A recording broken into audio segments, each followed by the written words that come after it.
Prepare yourself. Oh, this is the Ninja Troll Digicast.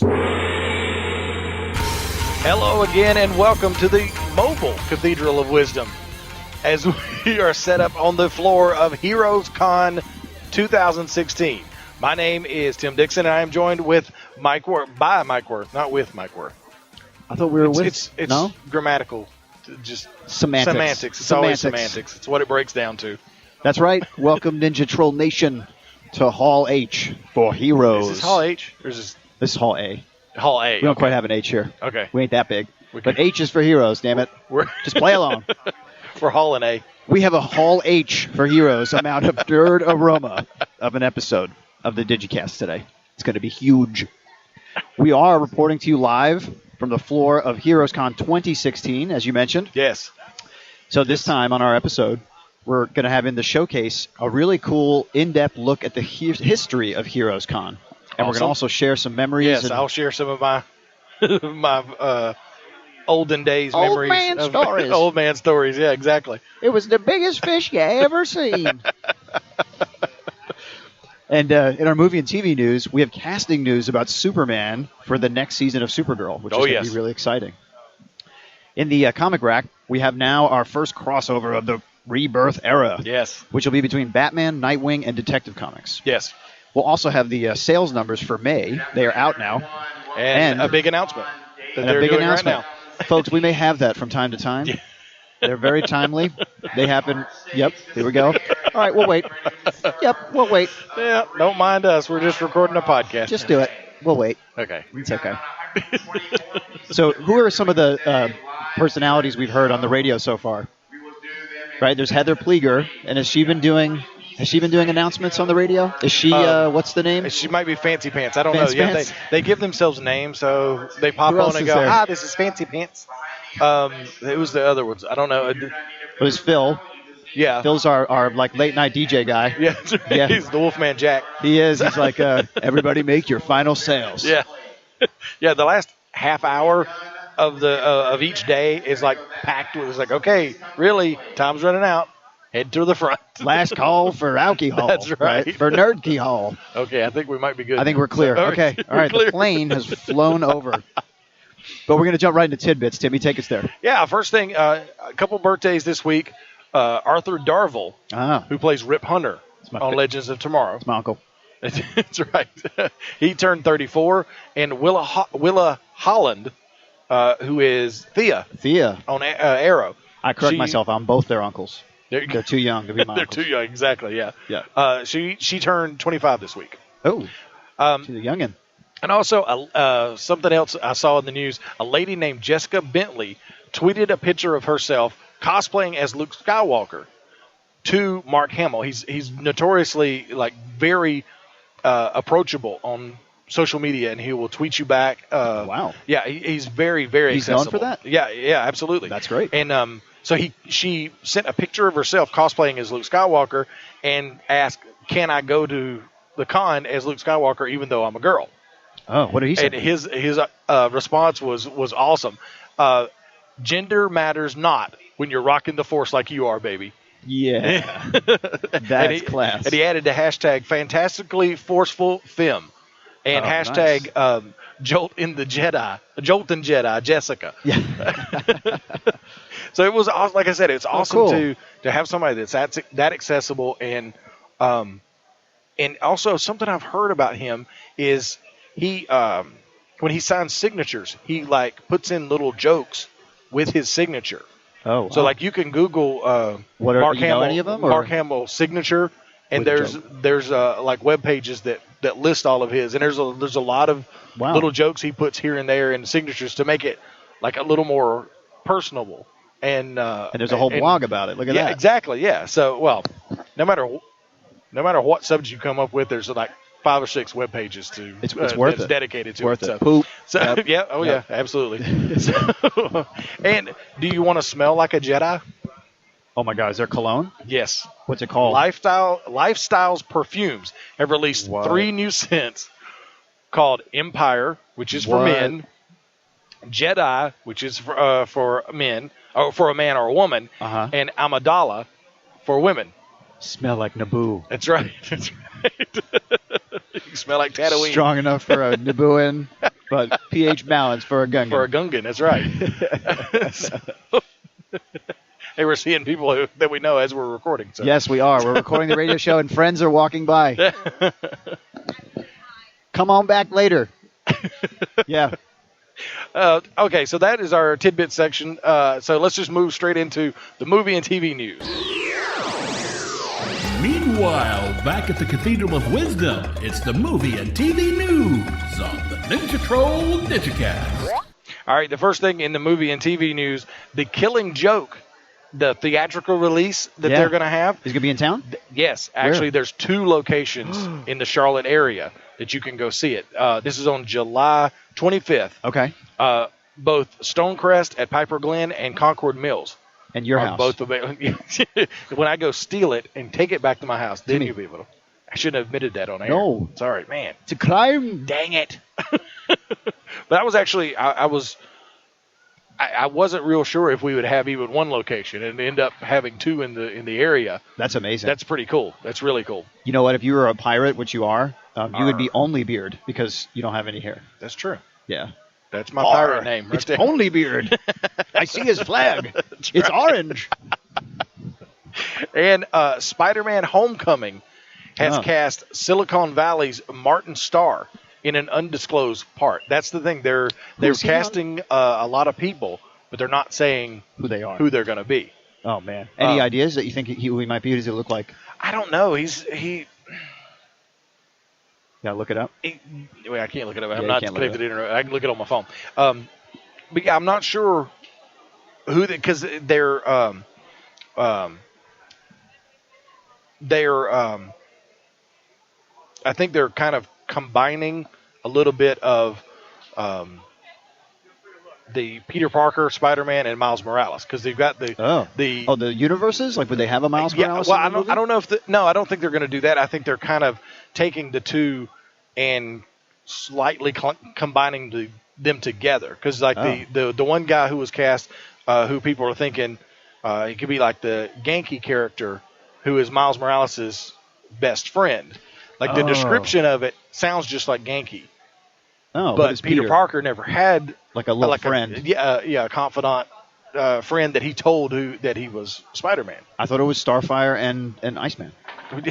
His amazing friends. Yeah. So, right. He doesn't just have friends. He has amazing friends. That's right. So it'll be interesting who these different people that are being cast are going to be. Yeah, that's exciting. Yeah, and we've got. I don't know if they've officially announced that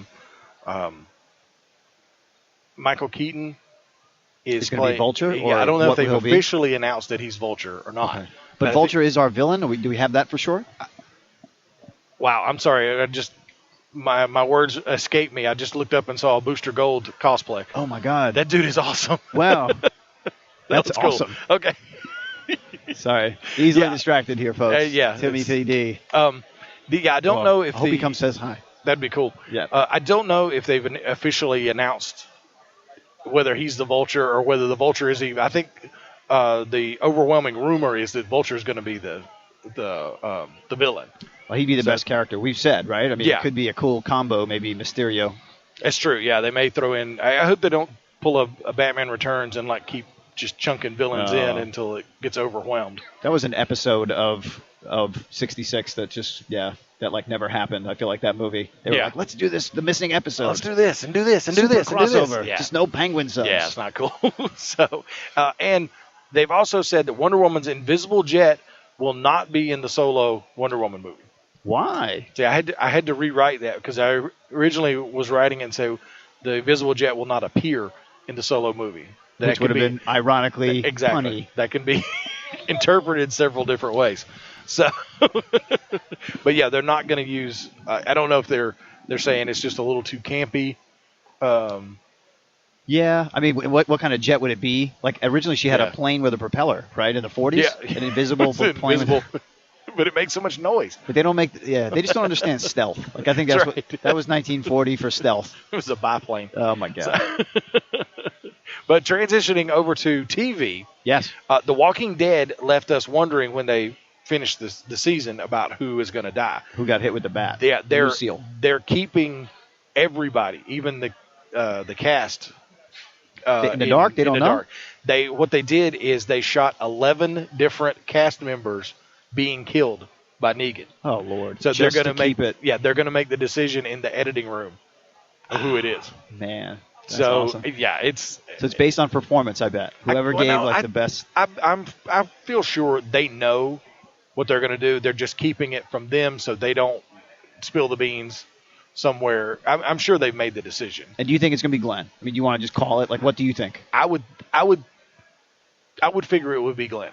Okay, we know it's not Rick because he says if he moves, It's not kill him. Rick or Carl because he says if anybody makes a move, tear his other eye out and feed it to his dad. So that right there says it's not. That's right. That's right. So that eliminates the those two two guys. of them. So and not everybody's in the lineup, right? We still have people in the woods.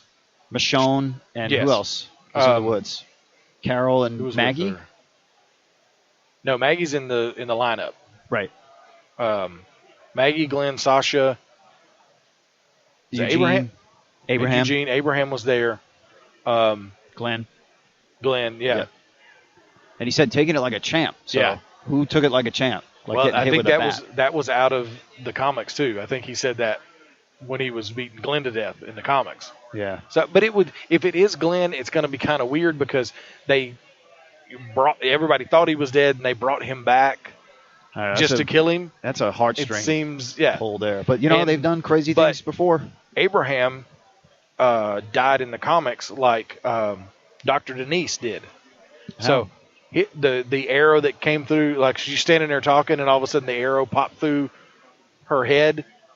The episode, I think it was either the finale episode or the episode before that.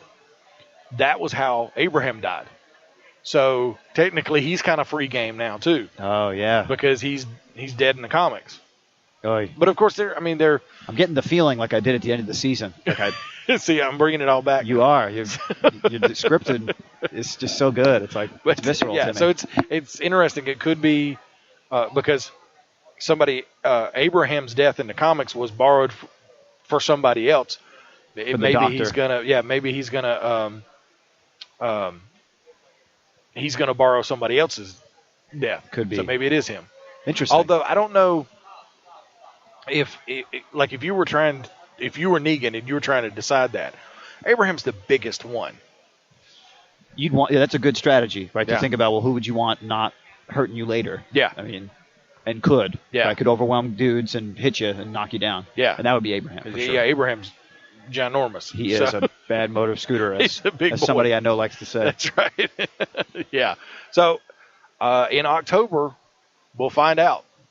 We We'll find sure out will. who it is. So Let's talk about the Berlanti verse a little bit. yes, Flash and Arrow have announced their debut days for the next season. Oh, thank God.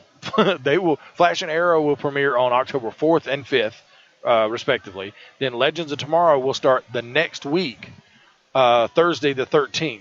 Oh, man. And then Supergirl will make her CW premiere the next Monday. So it's kind of stretching out. You got Flash and Arrow one week, the next week you got Legends, and the next week you got Supergirl.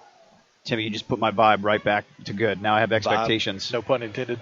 You did. Oh. Oh.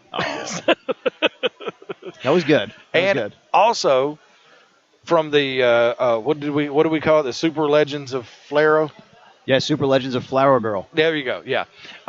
Supergirl has cast Tyler Hoechlin as Superman for season 2. Now him I'd never heard of. He was on Teen Wolf. Teen Which- Wolf. All right. was I that- didn't watch that. That was, that a MTV. CW? Oh, it was an MTV show. It was an Okay. MTV show.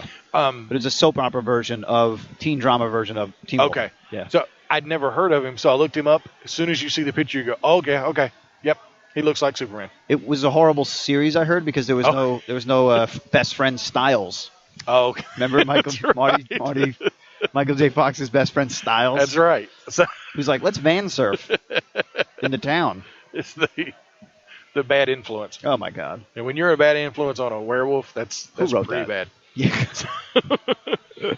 But also, Arrow will be adding Rick Gonzalez as the gun-toting vigilante called Wild Dog. Yeah, you told me a little bit about this character. Yeah. What was the brief history? Was it from the 80s or the 90s? It was late 80s, maybe a little bit into the 90s. Okay.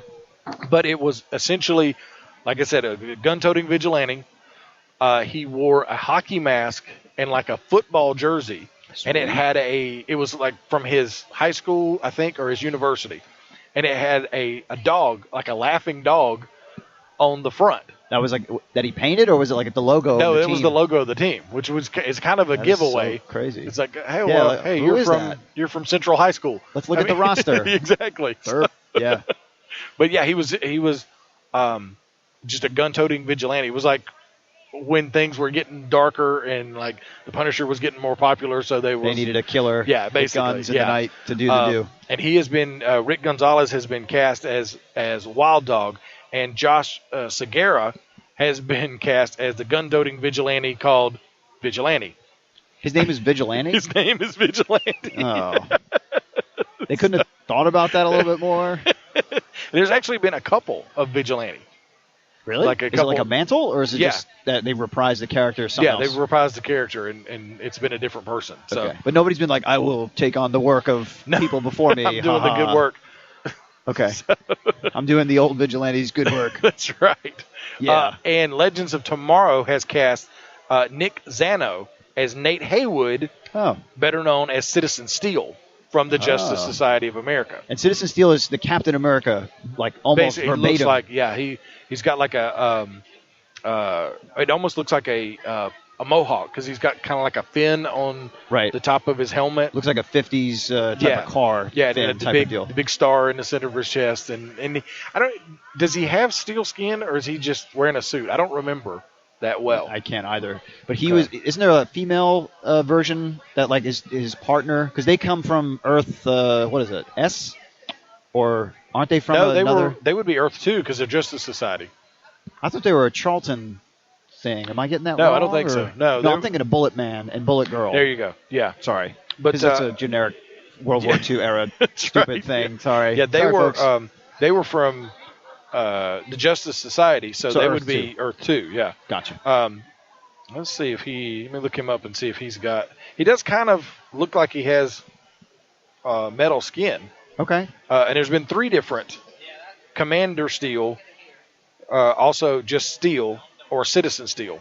Because I heard him as Steel when we did, there was a crossover story with the Justice Society. Well, a bunch of them. And he was in one where he was a pretty major character. It was Crisis. I'm trying to remember exactly what it was. Because they did team up with other heroes from other Earths. Okay, yeah. He does have a metallic body. Cool. So he has superhuman strength and steel skin. Steel skin, yeah. Cool. It's pretty useful. All right. But, of course, you'd have to move, too. But it's neither here nor there. Does he have steel poop? Don't delve into it too much. Yeah. You don't want to know. He can eat the world's hottest chili with no problem. Cast iron stomach. That's right. And you catch us up with Game of Thrones. Yeah, so Game of Thrones this week. This is the third to last episode of the season, so we're going to be in a show hole real soon. And actually tonight we're reporting from the third day of HeroesCon, so it is Sunday. So tonight will be the second to last episode. But just a quick recap. So we go to a few places, key places this week, where first we see Arya Stark, who now last episode was stabbed in the stomach by the Waif, right? Who's sort of the minion of the faceless god, Jaqen. And she actually outwits the Waif and kills her. Yikes. And her face is now added to the Hall of Faces for the faceless god. And Arya basically is about to complete her training. And the faceless god Jaqen says, well, who are you? And he's like, she goes, I'm Arya Stark, and I'm going home. Yeah. And basically it's just like, peace, I'm out. So he bids her adieu, and she's going to now figure out how to get back to Westeros, but we don't know yet how. She had originally paid some merchant money to go, but it didn't work out. And she got stabbed in the stomach. So she needs to get home from Braavos to where I guess she'll go. I don't know where yet, but there's a lot of things going on in between the 2 continents. So, for example, the Iron Islands the Ironborn. Are they in between the two continents? They're on the Iron west Islands? side They're of on the other- Westeros. Okay. Yeah, in a cold, dark place. Okay. And they are sailing down and around, past Okay. Dorne and everything. Yeah. Very much the Horn of Africa. Yeah. And then coming around to go to, where did they end up? I forget where they landed. Valeria, maybe, I forget. But they landed somewhere in Essos. And you Okay. see the sister say to, what's his name? Frigg, right? He's been renamed by, this is horrible. I need to get off the show. So there's not Theon Greyjoy. there's not enough names to remember. Then they go changing people's names, so you have to remember a new one. Well, he was Oh. basically captured by Ramsay Bolton, and then Yeah. and then Oh, so he made him take a he new made name. him into a slave. Yeah, Yeah, he became okay. Frigg, which was like his little nickname. That's But Thor's it's- mama.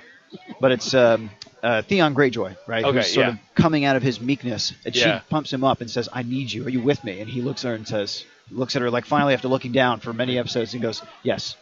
And she's Cool. like, "Yeah." And she is a lesbian, so she goes while they're in one of the brothels, and then says, "I'm going to go bang the nose off of her." Gotta do what you gotta do. Bye-bye.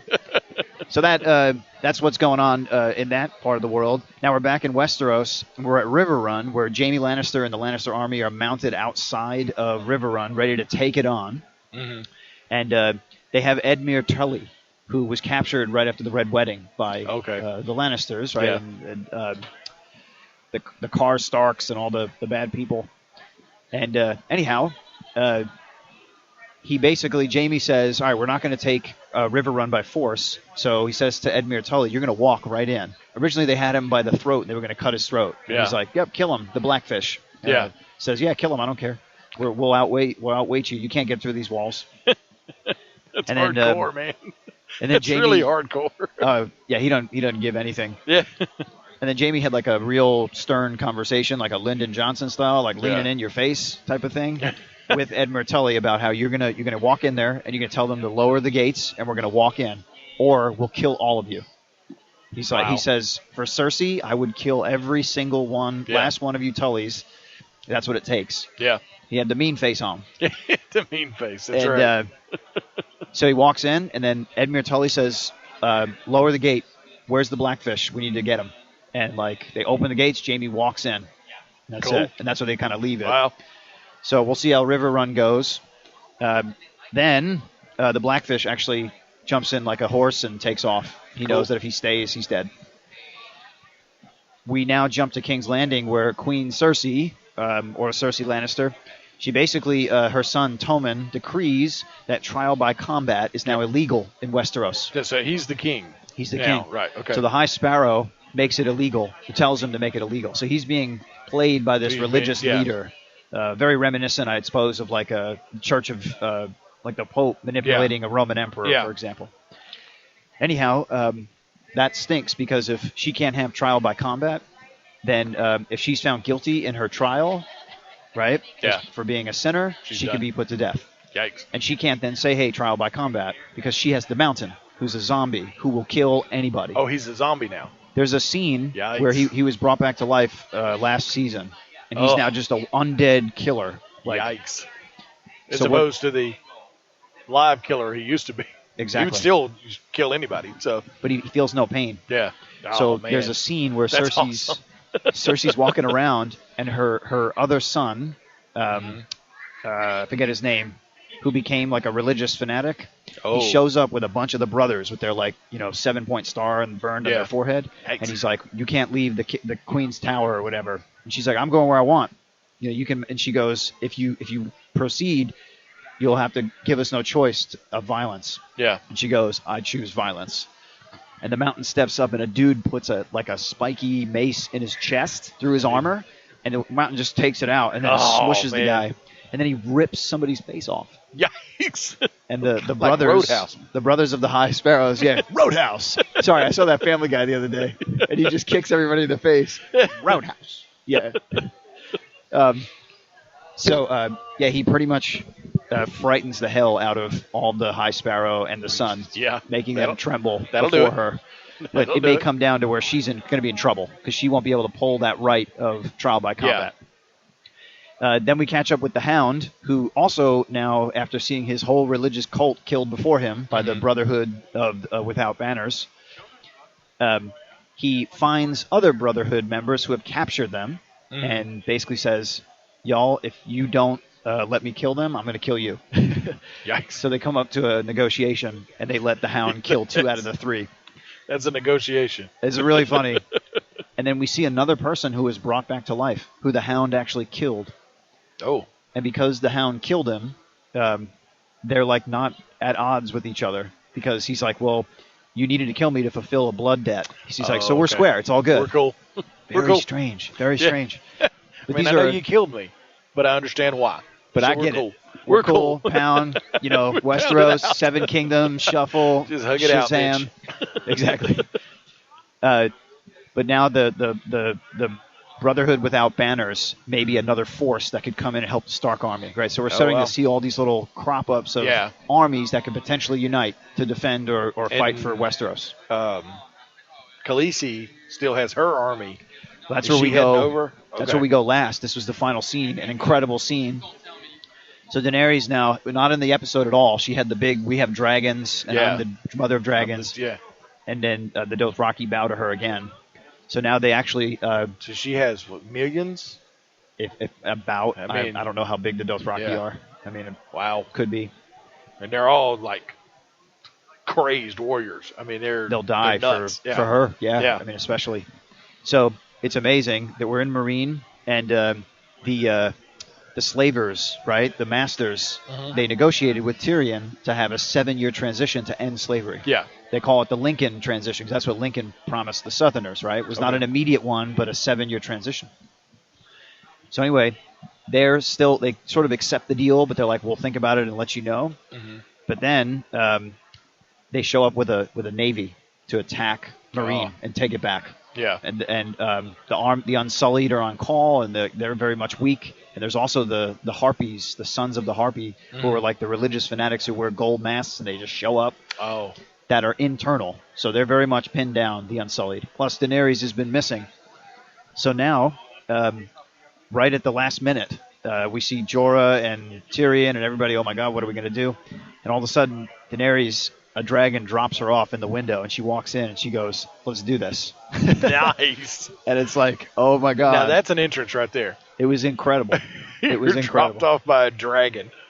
I mean, they were in a tower. Cool. They were in a tower at the top of a ziggurat, right? You've seen Marine. It's a huge, like, Egyptian-like city. Yeah. And then she gets dropped off, and then all of a sudden, bam, that's how it ends. That is cool. So tonight's episode, the second to last one, is called The Battle of the Bastards. Oh, wow. So that would very pointedly say we're going to talk about Ramsay Bolton, formerly Ramsay Snow, and Jon Snow. And Jon Snow, yeah. But we don't know what kind of army Sansa and he have raised. And we know the Boltons have a lot of forces. Yeah. A lot. So it could be very bloody, and it could be a really cool sort of fight down to the last minute of Ramsay and Jon. That'd be an epic fight. That'd be cool. That'd be really cool. So, Timmy, that does it for this week, and then we'll talk about next week's episode next week. Next week, exactly. That's the way right. that works. So it's actually tonight. It's coming on tonight, right? It's coming on tonight. Sunday? So, it's Sunday, HBO, 9 o'clock. Cool. Yeah. All right, well, we're going to take a break, and when we come back, we're going to take a spin of the comic rack. Our hailing frequencies are always open. Find us on Facebook, Twitter, or Instagram. Just search Ninja Troll Digicast or drop us an email at ninjatroll@digitaltuxedo.com. Just now, another kid dropped out of school. There's one every 20 seconds. Over 200 kids an hour. That adds up to nearly 5,000 kids every school day. If we do nothing, 3.5 million kids won't receive a diploma over the next 4 years. But there is someone who can change that. And that someone is you.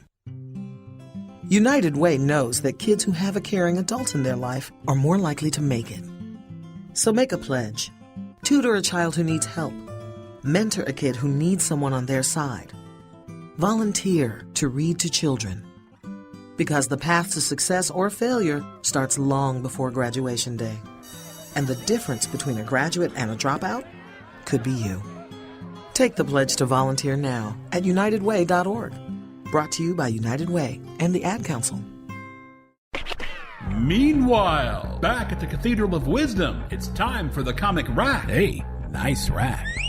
Knock it off, perv. No, it's the latest news from the enormous world of comics. Right here on the Ninja Troll Digicast. We're back here on the Ninja Troll Digicast. Back on the floor of HeroesCon 2016 for the comic rack, which is apropos.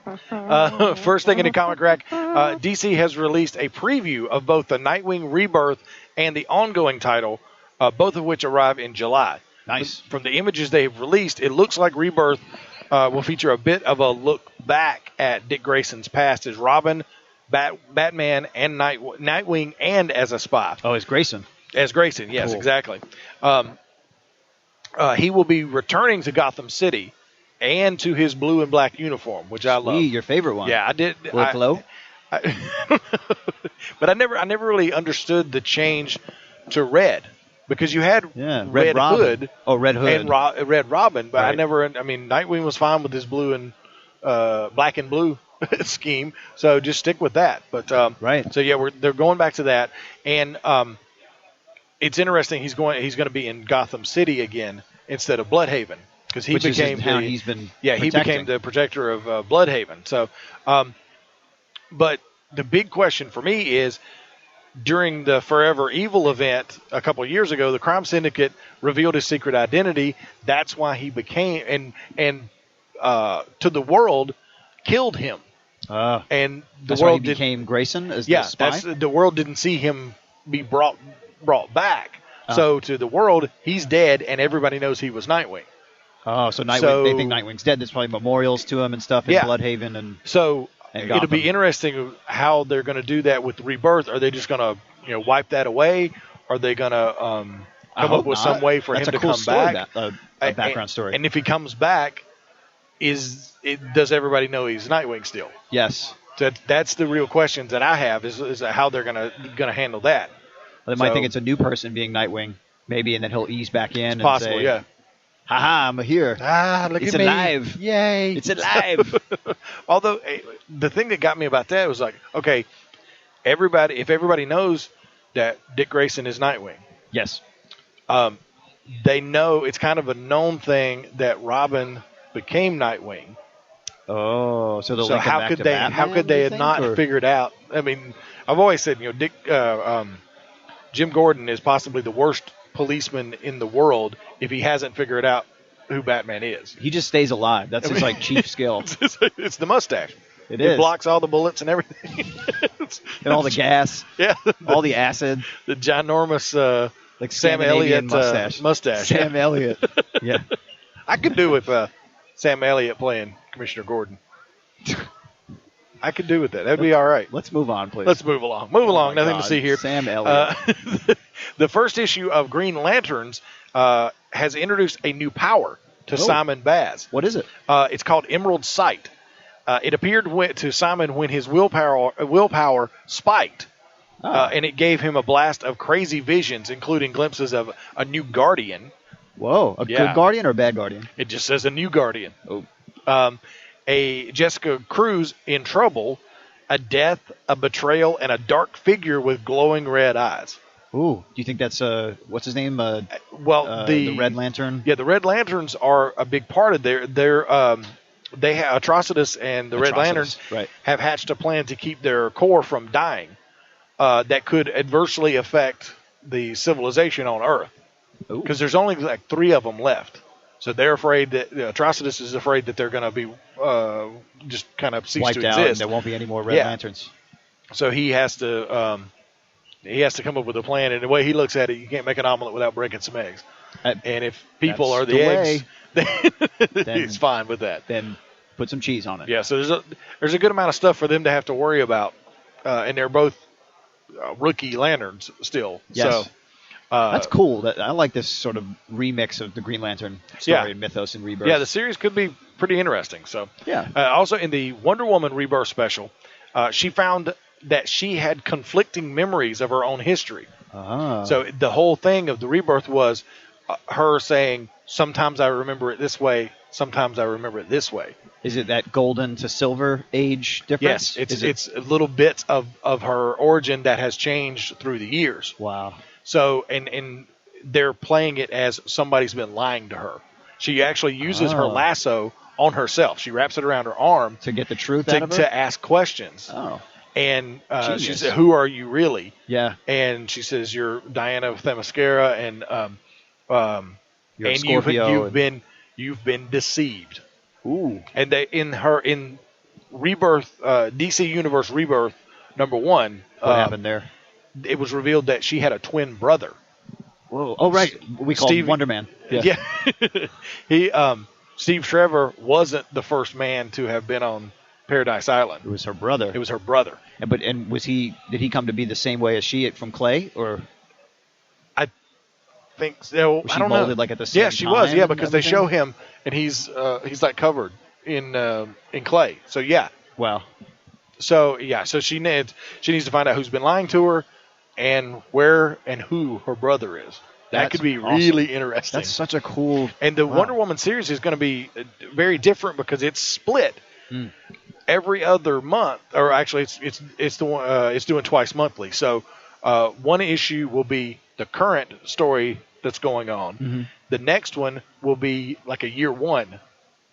So it's going to go back in time and tell give her, us that backstory. Yeah, it's going to give her her backstory. Man. So All that'll right. be interesting how they do that. So Losing all my money again. exactly. Dang.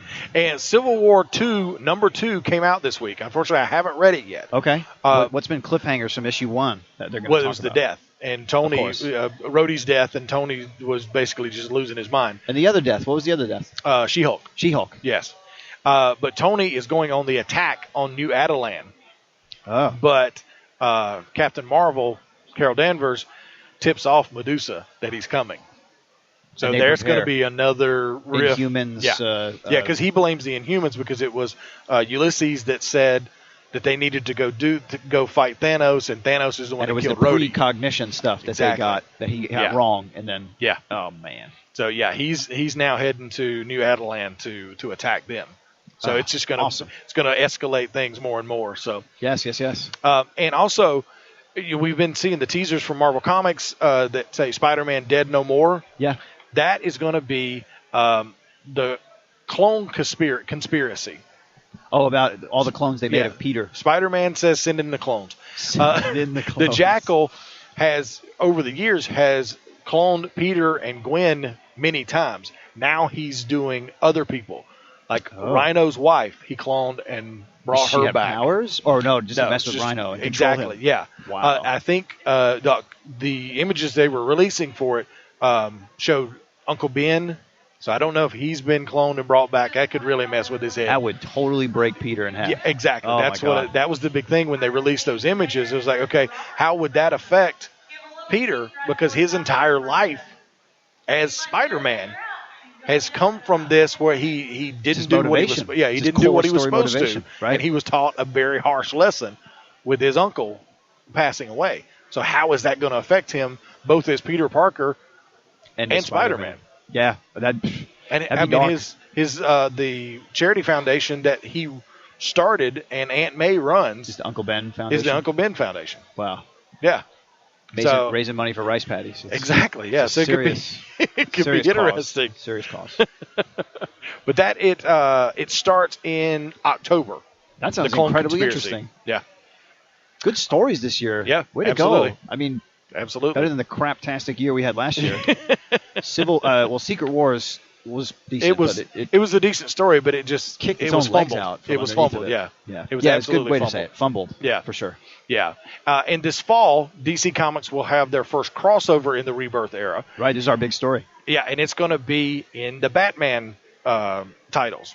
It's called Night of the Monster Men. It'll start in Batman #7. Cool. Then go to Nightwing #5, Detective 941, then back to Batman #8, Nightwing 6, and then finish up in Detective Comics 942. Oh, that's awesome. And it'll start on September 21st with Batman #7. And Gotham is threatened by mad science monsters gone wild. What? I'm all over this. Mad science monsters? It looked from the images they released. It was like almost like an Island of Dr. Moreau Oh, cool. kind of thing, where I think somebody's messing with genetics and On a Gotham Island? And yeah. Okay. Yeah. It's funny how you can keep that a secret. No. That's course, amazing. man. That's amazing. It's got a force field, and you can't see through it. That's what I thought. Now, the sales numbers for May are also in, and these are a little different than usual. Yeah, how we doing? DC kicking butt over Marvel? Number one, DC Universe Rebirth number 1. Yes. Makes sense. Makes I absolute love sense. Karma. I love it. Love it. Now, number 2 was Civil War 2 number 0. Of course, okay. Then number 3 was The Punisher number 1. Wow. And it was a really good one, too. It's a nice relaunch for The Punisher. Cool. Let's see. Number 4 was Batman number 52. Oh, which is a huge issue. Yes, right? it was $6.99. Number 5 was Captain America Steve Rogers number 1 with the big crazy reveal at the end where he says Hail Hydra. Hail Hydra. Then, let's see, I've lost track again. Okay, number 6 is Star Wars number 19. Nothing but Star Wars. 7 is Justice League number 50. Number 8 is Darth Vader number 20. Is that the last issue of Darth Vader? Or what are they running to? No, they're still going. They're I don't know when they're ending, but you said it was ending soon. Yeah, it's ending soon. Probably. I don't know. They may end with 25. Okay, that would make sense. That's a good round number. Yeah. Well, not round, but still, it's kind of square. Oh, you're right. It's a quarter. Infiac. Yeah. Okay, number 9 was Black Panther number 2, and rounding out the top 10 was Amazing Spider-Man number 12. Wow. Okay, so what's the count here? It's a lot more DC than it usually is. 1, 2, 3 DCs. Yeah. Nice. Yeah. Now, and one of them was the DC Universe Rebirth was just a one-shot, but it'll be interesting to look in the next couple of months. Surprised no Walking Dead in this. It was like this 13. It was just. Oh, it's just out of the count. Just out of the count. It was pushed down. It's crowded up there. Yeah, when you have big ones like this coming out all in 1 month, it's going to be super crossover time. Yeah, exactly. So, but that's it for the Comic Rack. We're going to take a break, and when we come back, we're going to take a look back at HeroesCon. At HeroesCon. See, we're here at HeroesCon, and we're looking back at HeroesCon. Can I do our special edition music? Our live coverage. That's right. For the HeroesCon. Special bulletin. Yeah. All right, we're going to take a break, and we'll be right back. How to be a great dad in 15 seconds. Bike ride, go fish, walk in the park, phone call, milkshake, play catch, picnic, fly a kite, tell jokes, laugh, talk, read a story, tell a story, bumper cars, swing set, bowling, pillow fight, cut loose, stay tight. Whew. Because the smallest moments can have the biggest impact on a child's life. Take time to be a dad today. Call 877-4DAD-411 or visit fatherhood.gov. Brought to you by the U.S. Department of Health and Human Services and the Ad Council. Ladies and gentlemen, Ninja Troll Digicast proudly presents The Showcase. All right, this is our showcase segment where we take the Ninja Troll spotlight and shine it on a different subject each time. And this time, since we're on the floor of HeroesCon 2016, we're going to shine the spotlight on HeroesCon in general. Yes. So take us back in time. I will. Here we go. So we're going to run through a little bit of the history, and this is from a biography that was written from the 25th anniversary convention back in 2007, which was pretty cool. So few national-level comic conventions have the kind of reputation and acclaim that Heroes Convention does. With a comics-first attitude, a family-friendly atmosphere, and one of the most impressive guest lists in comic convention history, HeroesCon has become the biggest little comic show in the country.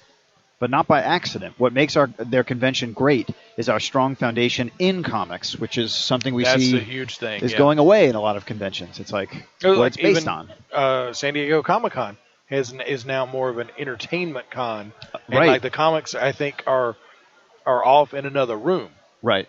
So it's it's changing. This one, HeroesCon, is still completely focused on comics. Right. When you walk in, Shelton is there with the big wraparound super, what are they, 1,300, 1,400, I forget. It's right when you walk in, and it's like they have everything that they want to do. Yep. And you can see photos of like Seth and Rico and Heather and the gang, Eli, all behind the scenes sort of prepping for HeroesCon. Yeah. And that's hours upon hours of work. Getting everything boarded, bagged, boxed, ready for, and they probably get a ton of pre-commissions. Oh, yeah, absolutely. But But in the early 1980s, HeroesCon founder Shelton Drum, and also owner of Heroes Aren't Hard to Find store, still in his tender 20s, was running the Charlotte Minicon, which is still in existence today in January and February. A one-day show taking place in a local mall. So it wasn't even in the Grady Cole Center like it is today. No, yeah. It was in another location. And Shelton had only 2 years earlier opened the Heroes Aren't Hard to Find store, and the Minicon was a chance to provide area comics fans with exposure to local comics industry professionals, as well as other area dealers, which at the time mainly consisted of just individual comic fans selling portions of their own collection. So, like, you would come and set up. Yeah, this was before, like, the direct market had really blown up. Yeah. So Heroes Aren't Hard to Find was right at the front of the direct market movement. So it was mostly a dealer-to-dealer market before that. So it was like basically a stock exchange floor. Newsstand. To get your comics, you went to the drugstore or you went to a bookstore or something like that. There wasn't a whole lot of actual dedicated comic book stores. Right. And that's unlike Heroes. Yeah. And so Heroes was at the forefront of that, and really probably mid-'80s is when the direct market really blew up, and it got to where it changed the industry, because then they knew exactly what people were buying. Newsstands, bookstores, they didn't know. You sent them out, they sat on the shelf, and they were cover tearers, right? They would tear them off and send them back to get the refunds. Yeah. That's incredibly crazy. But enter in HeroesCon by June of 1982. The Charlotte Minicon had grown to a size that dedicated more official expansion. And there is our announcements, as we mentioned before. That is not fancy pants. But we're at HeroesCon, and we're talking about the history. This is history unfolding. Every announcement is just nectar to the ears. This could be a historic announcement. We'll have it on the show in perpetuity. Exactly. And if you need to use the bathroom, it's right next to the Ninja Troll Digicast table. That's true, yeah. So get you some. We're in between concessions in the bathroom. So we're handing out mints and toilet paper. And hand sanitizer. We will skeet you from across the way. So hold out your hands. So they expanded, and the fans were clamoring for more national guests. So apparently then Minicon had been going on for a few years prior, and then in 82 we got the official actual HeroesCon. And so Heroes Convention was born, and today is the oldest independently owned comics convention in the country, right? Because we know that there's Comic-Con Incorporated, which now is more of an events, and that's why it's become more entertainment, less comics-driven. And, the first year that they came out, they killed it. This guest list was crazy. Killed it. Who are some of the names, Timmy? The first guest list was George Perez, Marv Wolfman, Mike Zeck, and Butch Geist. And this is pre-crisis this year, right? Yeah. Was it 87 that it started, or 86? 86. Yeah. So, this was before. I mean, they had done Wolfman and Perez had done the Teen Titans. And we're doing it at the time. We're doing it at this time. Yeah. But that's a legendary group right there. I mean, Mike Zeck is legendary, right? Yeah. His what's his name? Deathlock? Deathlock, yeah. He has done covers for his Deathstroke covers. As a matter of fact, I've got one. I've got the actual uncolored page. Whoa! Framed at my house up on the wall. It's like real comic art. It's a cover of Deathstroke number 8. It's a crossover. He was in Gotham City, so you got Batman and Deathstroke both in the same picture. Ooh. Yeah, it was really cool. That's really an awesome cool one. All right. Yeah, don't let that one go. But you look at Perez and Wolfman, superstars. Mike Zeck, superstar. Butch Geist, his run in Superman is legendary. So these are the names. Yeah. At the time in the industry. Yeah. I mean, super legends. And what a way to start the Heroes Convention, right? Yeah, You're going to get known pretty quick. Yeah. So now with the success of that, things were off and running, and then they got bigger. In 1984, Stan Lee was a guest. That's in pretty 84. Cool. In 84, yeah. Wow. And he was here last year. He was here last year, right? It's like amazing that Stan's still making the rounds in his mid-90s now. Yeah. And I mean, that obviously was incredibly exciting. It was, to have the man in town. Probably wasn't $100 to get your picture with him back then. Probably not. Probably not. Yeah, probably a lot cheaper. But, with great success, few roads have no bumps, as they say. In 1986, Sheldon decided not to hold the convention after a death in the family. Wow. HeroesCon literally took the entire year to plan and organize, says Shelton, and that year I just couldn't do it. Yeah. So that makes must have been a sense. major letdown, Yeah. So anyway, but then in 1987, they came back even stronger, and they held the first art auction, which was last night, which is now world famous. In fact, the painting that our friend Jared Cullum, the great watercolorist and oil painter too, where Galactus is attacking the city, right? And all the HeroesCon family is in the painting. Nice. Sold for $7,000 at auction last night. Holy crap. $7,000. Well, you had something in the auction. Not for $7,000 though. Not for $7,000, yeah. How much did yours go for? It didn't go. Did they let It's you still know? at the Okay, front. it's still at the front, That's okay. incredibly awkward, Timmy. Thank you for asking. Yeah. Hey, that's what I do. But I did a Dr. Manhattan, in case anybody's wondering. It's cool. It is With really Rebirth, cool. he's back in the mix. It looks awesome, yeah. And I made him older. He's not his same buff, naked self from Mars. He's distinguished. He's got his suit on. That's right. In fact, I modeled him after my dad for Father's Day. There you go. I don't know if he'll appreciate that. He might go, "Who's Dr. Manhattan?" I'd be like, "You, Dad." He'd be like, "But I'm from Brooklyn." And he would make a comment like that. So the first art auction happened, but it was done because they wanted to defray the medical expenses of the late, great Sam Granger. Okay. Do you know who Sam Granger is? I do not, no. Okay. Who at the time was struggling with diabetes. And then in later years, the auction turned into the HeroesCon tradition, benefiting all types of charities at different times. The Child Firefighters Burn Children's Fund, the Comic Book Legal Defense Fund, and Harlan Ellison's Kick Internet Piracy Fund, right, which went on for a number of years. And then also John Romita Jr.'s Saving Baby Jordan Fund, amongst others. So I forget who it was this year that it benefited. They had the drink and draw, and then obviously the auction. But Heroes does it right. I mean, this is a very giving community. I think the nerd community is probably the most giving community. Oh yeah. Because it's like, we care about this stuff, and I think that translates into, well, let's use our energy for something bigger and badder. Yeah. Right? Like tackling something with real cash. Exactly. Yeah. Because we could really do it. But in recent years, the rising costs of organizing an independently owned comic-centric show like theirs have forced them to stop donating the proceeds of our annual auction to charity, using it instead to help defray the massive hospitality costs of putting together this kind of guest list, which even this year we'll talk about. Exactly, yeah. That they've become famous for. So that's all right. I mean, it's a letdown. But I can understand that, yeah. But it invests back into what's going on. And I think the drink and draw has picked up more of that burden, which is really fantastic. And, so in 92, we're jumping ahead here a little bit, saw the first HeroesCon appearance of a hot young artist, then penciling the Ray, Joe Quesada. Yeah. Joe, of course, went on to make a little something of himself. He made a little splash, a little bit, yeah. Isn't he, what is he, creative chief officer? Executive chief. At Marvel? Or is he publisher? Might be publisher now, not Punisher. Oh. I heard he's a bit of a Punisher. Yeah, he's the executive chief, I believe. The editor-in-chief. Well, at least he was, according to this. But he's risen in the ranks, being such a big name and having so much time with Marvel. Yeah. But in 1994, they had another whopper year with stars like Jim Lee, Mike Mignola, Gil Kane, Joe Maduria, Jeff Smith, and then John Romita Sr. and Jr.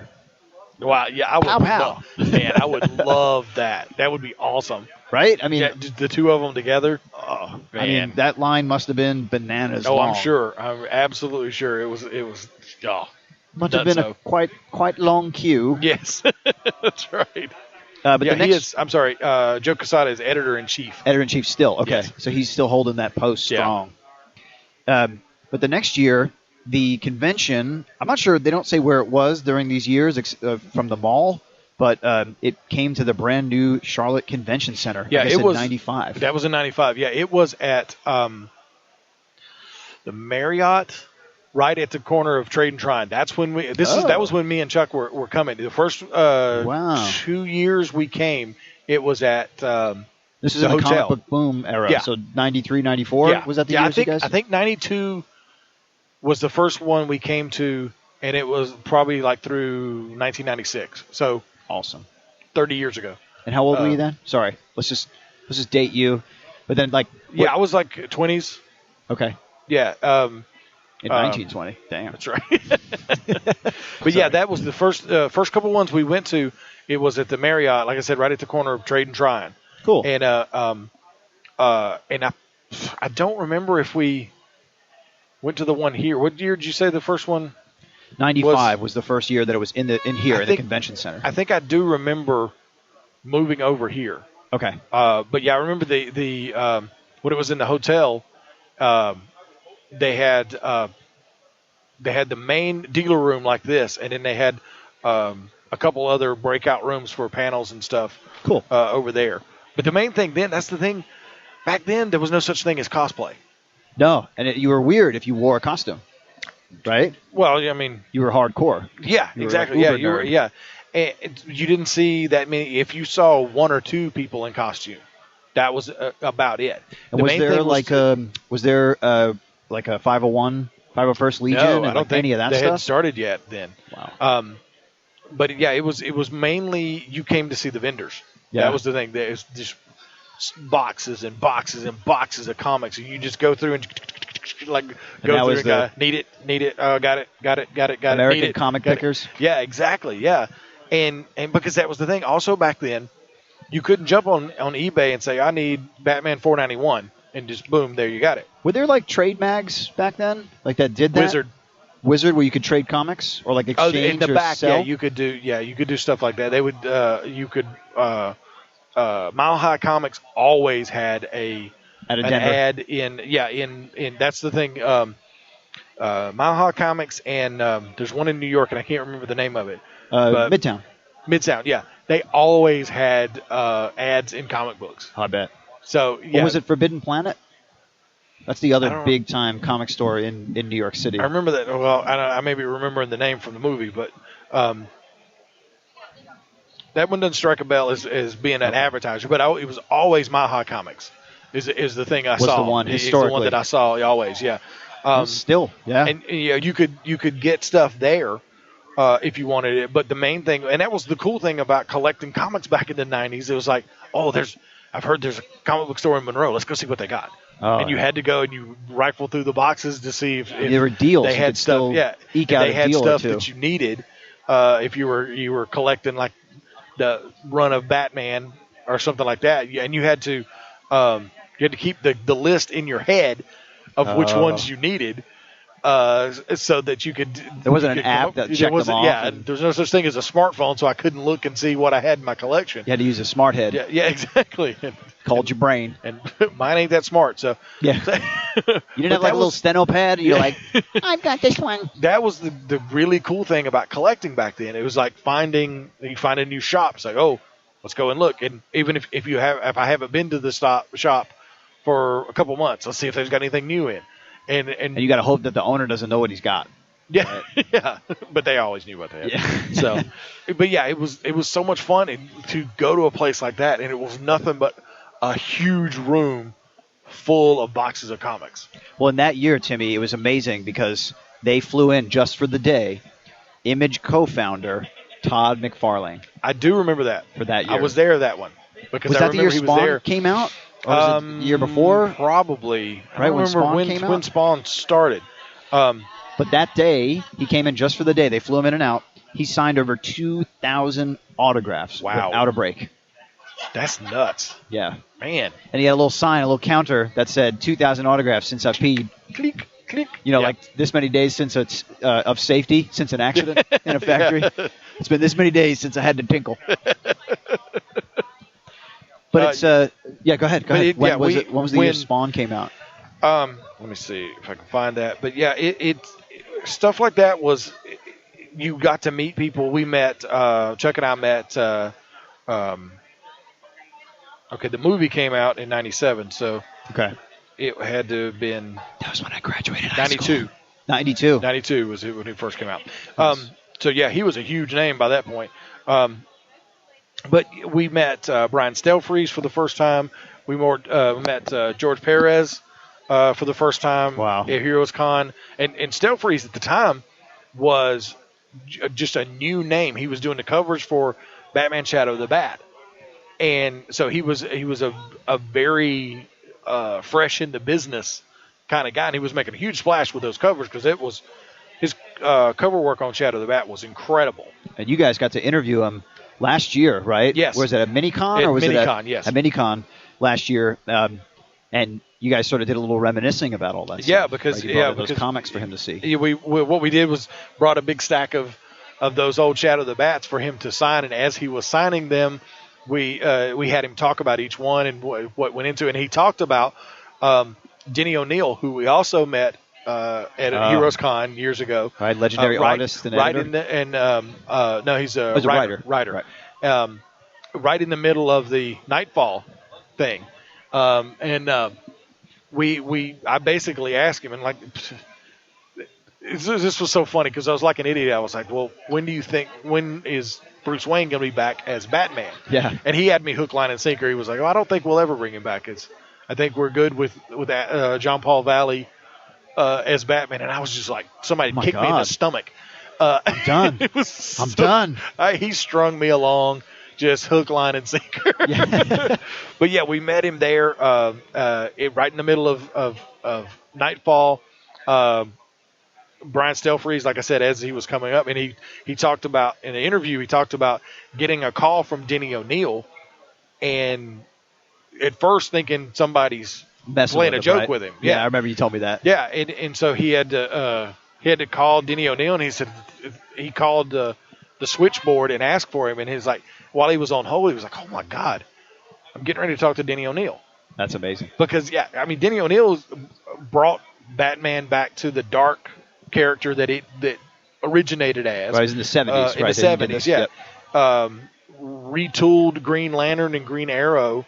Him and Neil Adams did that run where they took him on the road, got Green Lantern out of space and back to Earth. Right, and fear and loathing style. Yeah, and revamped the whole character. Yeah. So, yeah, I mean, he's affected the business in God knows how many ways. It was really awesome to meet him and be able to talk to him. It was awesome. Really cool. So, and funny story, yesterday during day 2 leading up to the auction, the wonderful folks at Heroes invited me to come up to do a live painting up on there, and I really went at the best time because while I was on stage, I saw Bridget Connell, who's my really good friend. Yep. And we were working together, and then Jared Cullum, who did the awesome Galactus piece, so I told you that sold for $7,000. That's awesome. Was painting behind me as well. And then on walks the stage together Chris Visions and Brian Stelfreeze. Wow. And I got a chance to talk to Chris, but I asked him, I was like, do you have a toothbrush? Because I wanted to do the ink flicking stuff. Yeah. And then later on, Brian comes over and he goes, hey, man, I heard you needed a toothbrush. Here you go. I was like, awesome. Oh, my God. I was like, you're Brian Stelfreeze. And he was like, I am. And here's your toothbrush. I was like, my brother, thank you so much. That is awesome. Yeah, and I saw him finishing his up. Dude, incredible. It's absolutely awesome. I wish I could have been in the audience, like watching it all. Because that's such good lessons right there, you know, from masters. Watch what they're doing and how they they're solve doing it. problems, how they build. I mean, like that's uncanny. But anyway, they both have live streams that you can watch on Facebook and Twitch. Cool. So I encourage you guys, go check those folks out so you can check their breakdown. Well, let's jump ahead because there's a whole history in the 90s, and of course there's sort of the comics dip, right, or I guess the bust, if you will, once sort of Image and Dark Horse and Valiant flooded the market. Yeah, things just got so corporatized, and it just really lost its appeal. I dropped out. I really was not into it anymore. I did too, yeah. And it was sad, and we had some horrible movies during that time. Yes. But it's in really this decade, I guess the 20-teens. Not quite the aughts, right? The double aughts. Iron Man, I think, kind of started the boom again. What year was that? It was 2008 that Iron Man came out. Okay. So, that movie kind of got people interested again and got people getting back into comics.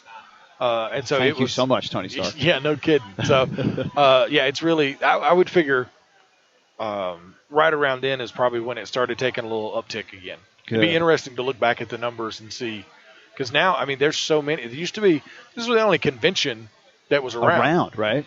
Now, they're everywhere like every weekend in this area, you can find one that's within driving distance. It's unbelievable, and there's people making their living doing this. Yeah, I mean, it's absolutely. really incredible, right? Yeah. Like, that'd be amazing. So, any sponsors out there, we're ready. Yeah, we can do it. But one quick memory that I had: the first year I came to HeroesCon, Mm-hmm. I came with my then colleague Charles Easley.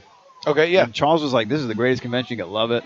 So we met up and everything. We walked around and like he bought 100 Storm things and everything, which he 'cause loves. He loves Storm, yeah. And we passed by this booth that had found these comics in my attic, getting rid of them, 50 cents or $1, like 50 cents unbagged, $1 for bag and board. So I was like, Oh, all wow. right. So I started digging. And when I tell you, Timmy, this was like the section of someone's collection that was all 90s. Oh, man. I And- would have loved it. It was yeah, all glow in the dark and embossed. Early 90s. Foil. Early 90s. So it was like the cheesiest of stuff. Spot gloss and Everybody was grunting. die cut. Yeah, trading card. I mean, it was Right. like Card included. punch me in the face. I mean, it was so much cheese. But it was the first year I attended. I think it was 2007. I couldn't quite Cool. recall. But I found this thing, and I think I spent maybe $200 just Yeah. in this booth. Oh, yeah. Because when I tell you that I was finding some gems. Yeah. I got like 7 issues of X-Force #1, a bunch still in the bag. Nice. A ton of Reign of Superman, Death. Oh, yeah. All these things, original editions. I have like 5 armbands at home. Yeah. It's kind of amazing. And then this is the best thing of all, is that like there are really a lot of stories in this hall, and I think in comic book collectors' lives, where you got some good deals and some bum deals. Oh, yeah. And this was a sort of a redemption moment for one huge bum deal that I had, where I literally traded comics for a bicycle, right, to a friend. Yeah, no, I desperately wanted a bike, and my Yeah. parents were like, well, trade your comics. Those are your assets. So I was like, all right. So I did it on some collateral, but I got rid of a first run, direct edition, X-Men number 266, which Oh. was the first appearance of Gambit. Oh, wow. And I had that thing, and it was incredible, and I lost it. Okay, Yeah. I gave it away, but man, that bike was great until I crashed it. Until you crashed it, and then it's gone. And yeah, so I lost that comic. I kept seeing it online for not much money, but I was like, I don't want to spend. I got it for $1, or $1.25 when it came out. Oh, It was okay, $1.25 when it okay, came all out. My friend, I got 3 copies stuck together, perfect, pressed, flat, everything amazing, for $1.50 Wow. because it was 50 cents. They were all unbagged and unboarded. Wow. And I have 3 of those now. So That is awesome. I'm watching Yeah. you when you come over. Yeah. Okay.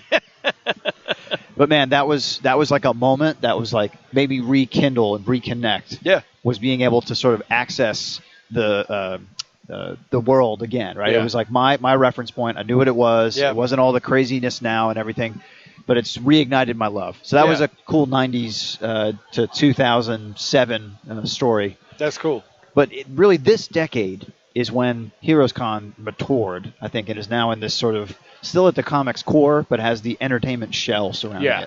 it. And like you said, like we were saying, there's much more cosplay now. Everybody comes in costume. They have a contest. I know. There's The famous class photo. I feel out of place not in costume. Yeah. Now the 501st is here that does Right. the incredible Star Wars set pieces and uniforms and everything. Huge photo ops. It's like a fun land, like a Yeah. amusement park in here at times. And there's I'm not sure if it's here today or not. I didn't go up there, but they had a full-size Silver Surfer that was made for it was seen it. I think it was marketing for the movie.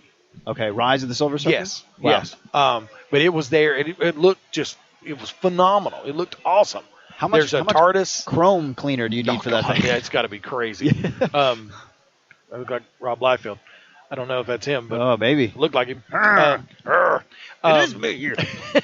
But no, But go they ahead, had, go they ahead. had a TARDIS. They have the Mystery Machine, Awesome. Scooby and the Gang, Ecto One. A lot of Ecto times. One. The I'm Blues not sure Brothers if it's car. here. The Blues Brothers car is here.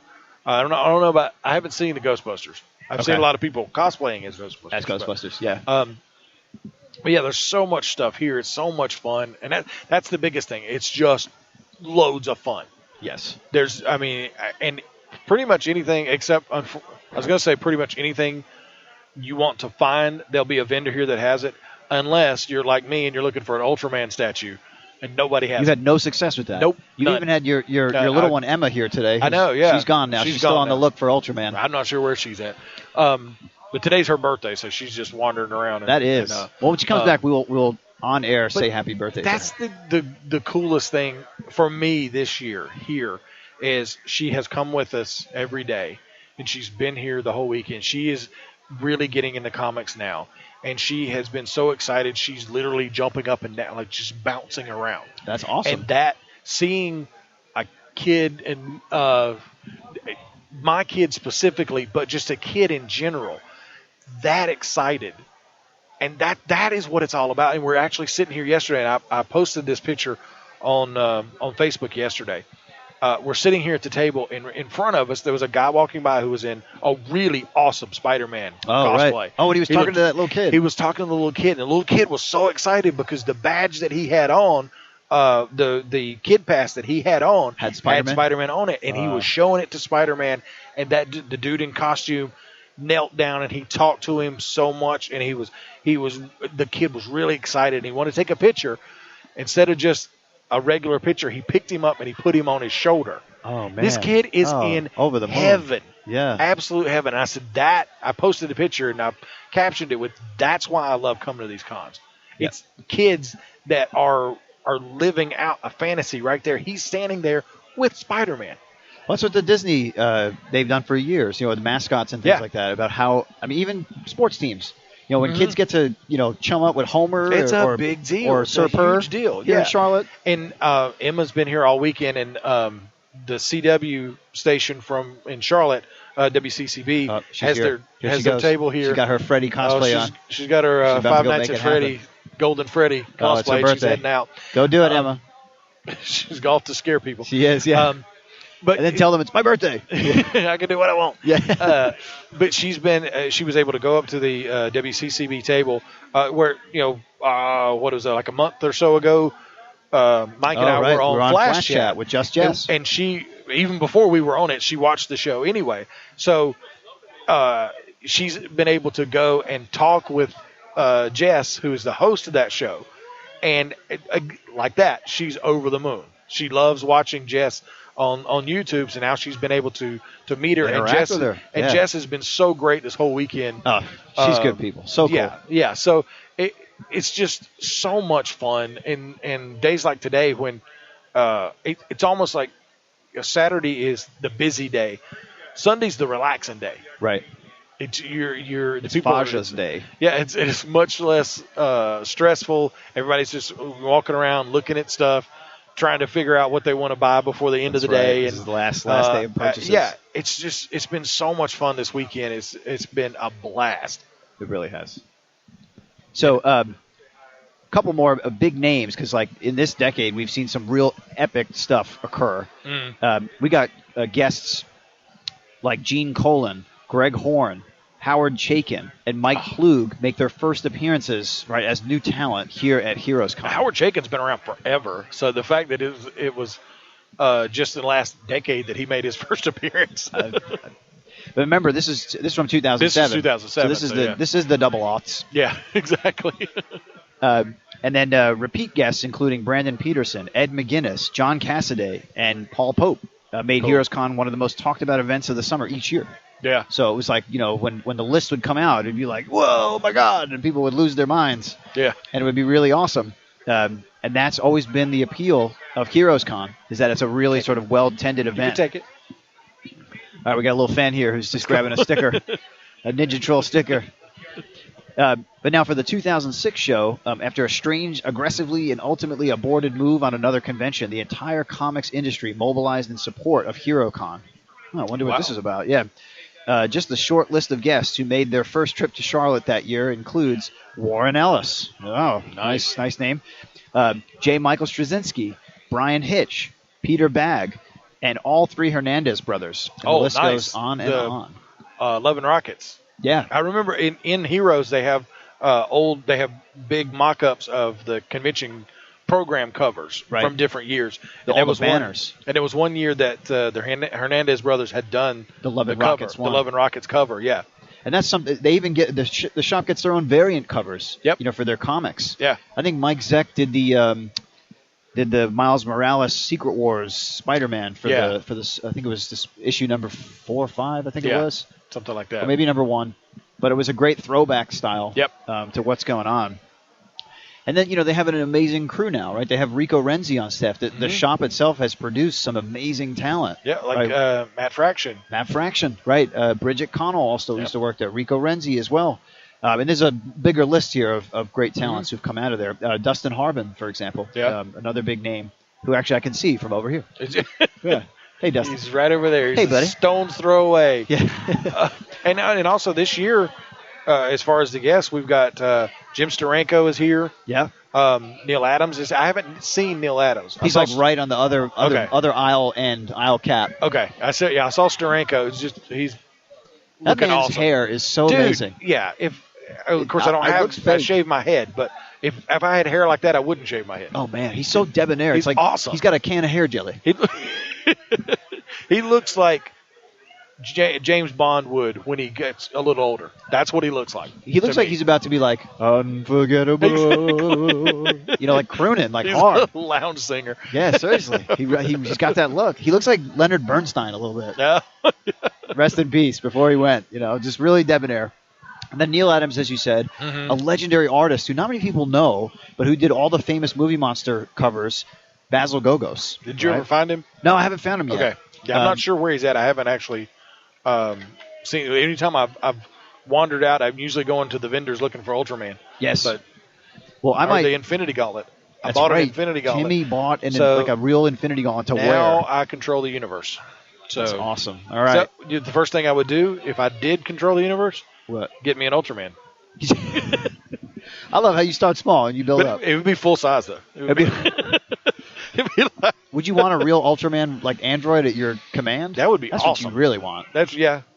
Quite frankly, that's what I really want. You'd be like, go save the universe. That's right. And then make me a sandwich. Exactly. But in 2007, this is what this article was written, was the 25th anniversary of HeroesCon. And so next year will be 30. Yeah, next year will be, or 35? No. Well, that's 25th. This is 25. 35th, yeah, okay. Yeah. Damn. I'm doing the math now? We're in trouble. I like math. Yeah. But, the great thing about this, and I think they hit it home at the end of this, is that Shelton, he's a fan, right? He still comes to this as a fan, to experience it like as a fan. And he loves the dealer part of it too. I think that's all in his DNA. And like everybody who's ever worked at the store is well aware of that. And I think also carries that mantle in their soul, as far as being a comic fan and person in the business. It's not just a job that you take. It's they all have a deep and abiding love of comic books. Oh man. It's they really absolutely awesome. Love it. So well, Timmy, I will say then, but for me, this has been the most exciting year. Yeah. Because last year we had some Ninja Troll stuff here. Mm-hmm. We didn't quite do an episode, but we are set up. We are on the floor. Yep. Right? We're in Artist Alley, AA55, which has been incredible. You and I, right? We got our work, right? You got your Kapow comic art. Yep. You got an incredible Jay Garrick helmet that was created by Emma. My daughter made me. I don't know why I'm picking it up as people can see us. They can't. Well, just imagine Timmy holding a big Imagine me holding a with helmet. the finest duct tape, by the way. Yeah. It's very beautiful duct tape. It is. Yeah, Emma made super me homemade. A Jay Garrick helmet for Father's Day. And it looks great. It looks like a little toy helmet, like it doesn't fit on my Timmy's head.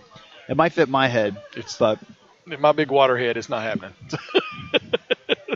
It looks like if Jay Garrick was a male stripper, that's the helmet he would wear. That's what Timmy takes on when he puts it on. Nobody but this is that. exciting. I mean, we're coming to you live right from the floor. We got fans walking by, right, checking out our stuff. How many stickers do you think we've given out? Hundreds. Oh God, I don't know. Right over the last 3 days. Yeah, when people find out that we're giving away the stickers free, they're like, "Oh, okay, let me take that one and that one and that one and that one." That's right. That's right. But this is such an exciting show, and I think we're just going to keep coming back and doing this every year, and hopefully grow. Maybe we'll do 2 tables. Oh, that would be nice. Instead of doing the youth hostel style. Yeah, because we are kind of jammed in here. Because I mean, it's Timmy's actually sitting on my lap. He has been for the episode. My leg's just asleep. I just roll with it. It would have fallen off if I was sitting on your lap. It may have already. You have to amputate. But yeah, it's so much fun. And I've seen a lot of people we've had a lot of people come by the table to tell us they enjoy the show. I know, which we're like shocked. Which we're is- like, it's the listener. We never get tired of that. No, we never do. You can do it twice if you want. You can come by. That's right. Tell us. But it's so much fun to see people we know from other cons because like you kind of get to know the people that are running tables. Yeah. So like you run into other people and that you haven't seen in a couple months. So And you it's hope cool. you're next to them. Exactly. Yeah. Like right now, we can see our friend Jonathan Rosenbaum, who's like very much dealing with. John, stop what you're doing. Come here. Give him the mic. Let's get him on the. Here's the This mic. is Jonathan Rosenbaum. You're We're over here. interrupting him while he draws, and he's. John, how many cons have we done with you so far? How many shows? Yeah, this is obviously our first Heroes together. But how many have we done? Hold the microphone to your mouth. Well, Act like you know what you're doing. yeah. Well, we've done a few of the mini cons here, probably 3 or 4. Right. That we've been together. Yeah. I started out with some of the small ones in Charlotte, and I think this year I decided to kind of really push it and try a few different venues and different cons on my own, see how I can go. So John's got Imagination. He's a published author with his wife. He's got a graphic novel out. He's killing it Got today. a kid's book. Yeah, I did a children's book with my wife. I'm working on another one by myself. And she's busy, And Nice. and Very diplomatic. Yeah. No, but this is a different one. And I'm doing a lot of trying to do more original stuff, but having fun just drawing and just keeping it up. And what the ones that you've been working on? I love the ones that you've been with the Honey First of all, Badger. John does these mashups, right, in these sort of situations. Yeah, tell us about that. Well, some are mashups. I've had some like basing famous posters off of and with existing characters like Hong Kong Fooey and Enter the Dragon, Enter the Fooey. Nice. And then I also did some Marvel DC. How they have the similar characters. Right. I've seen people put them next to each other or fight each other, but I'm kind of like, let's just have them hang out. So I have a series of characters hanging out. They have like similar powers. Powers, like Catwoman and Black Cat are on a wall, caterwauling, and Nice. stuff like So that. Flash and Twister Twister is with Mr. Fantastic and Plastic Man, and Quicksilver trying to catch Flash. Yeah, Flash has a Quicksilver shoe. He's playing keep away with his shoe. Oh, he does. Okay, I didn't even notice that. Well, I was like, I didn't want to have him just racing. I figured a race is relatively, that's kind of like straightforward. So I had to have a reason It's for got to it. be wacky. It's got to be wacky. It'd be a wacky race. Yeah. So and right now I'm working on like my own versions. Like instead of the Joker, I have the Mime. That's right. You got a whole. So John's coming up with a whole new set of characters that are going to be completely original, but will have esque, right? Which is what every comic company's done. Yeah. Give us some of the ones you got. Yeah. The Mime. I got instead of Wolverine, I have the Honey Badger with very, very like metallic skin or organic metallic skin or whatever. And let's see, I have instead of Spider-Man, I have Daddy Longlegs Man. Nice. Yes. And I'm working on Thorny Bush instead of Poison Ivy.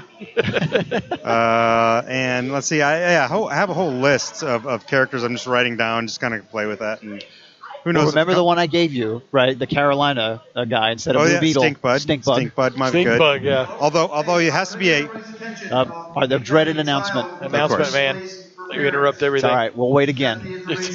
Yeah. We'll wait again. I think that was that a Tina Turner is missing. Oh man, she's rolling on the river. She is. Oh man, that's awful. I'm sure she would appreciate it. Okay. All right. Very Yeah, good. quiet down. Parents will find her. But how many cons have you done? Like, how many years have you been doing shows now? Shows really only about 3 or 4 years doing the little ones, and then this year is when I started really doing more and going away to places. We did SC Comic Con last year with a few of the guys from Sketch Charlotte, right? And then I did Soda City last year. And then I did Morganton. Mm-hmm. This year is like I said, I picked it up and we did Morganton together. Yeah. I did Hickory. I did Oak City, which is in Raleigh. And you do Charlotte Comic Con. I did the Charlotte Comic Con. I'm doing one. Con Carolinas too. Con Carolinas.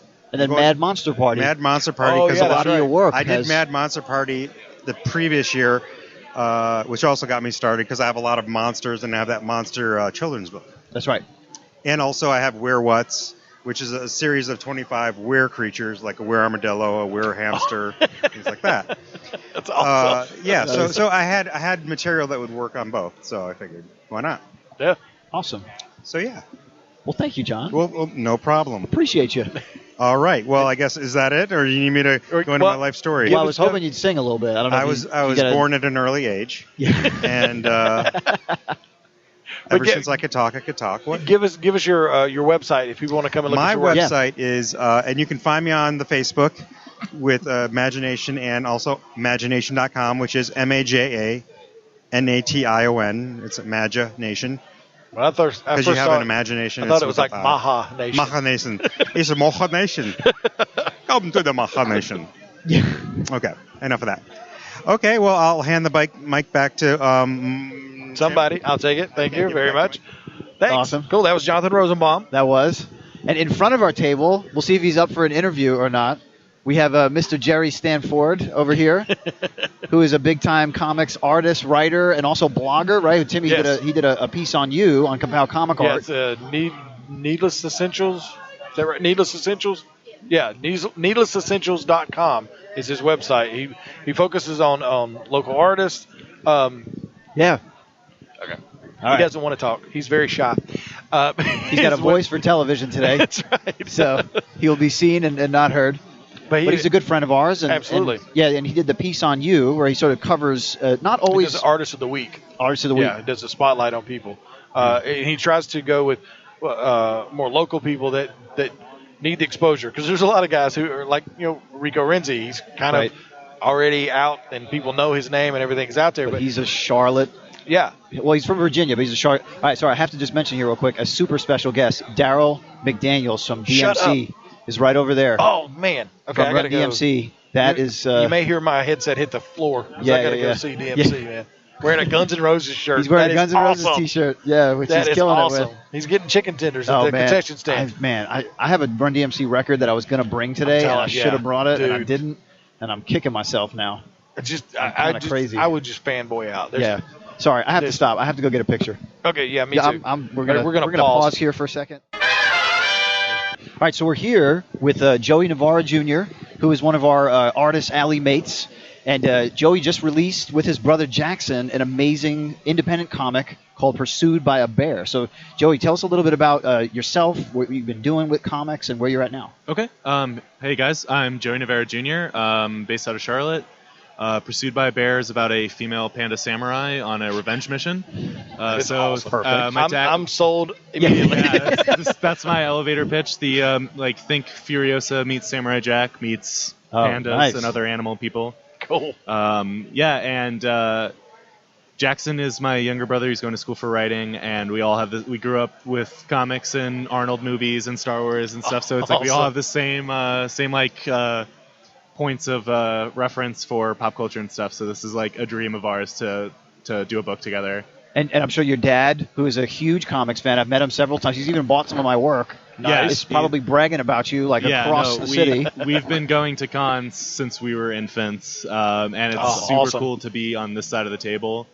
That's like sort of like one of the bigger life goals was like college, work cons, like make a comic book, and now we're just we're selling them, and they're $5. You can contact me at joeynavarrojr@gmail.com is the easiest way. And Joey Navarro Jr. is my name on all social media platforms, Navarra.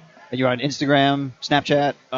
Yeah, you can probably find me on Snapchat too, but Tumblr. I don't know what Twitter, it is, but Facebook. I'm there.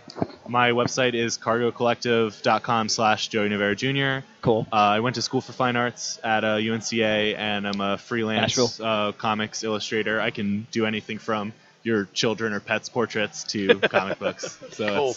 And we had Joey as an artist at our Pencils and Pixels exhibit. John Rosenbaum was as well. That's why we know him. And you were showing off this great Back to the Future piece that you did, where you basically took Marty and put him through every incarnation in the similar pose, right, with the DeLorean behind him and all those things. What brought about a project like that? Right.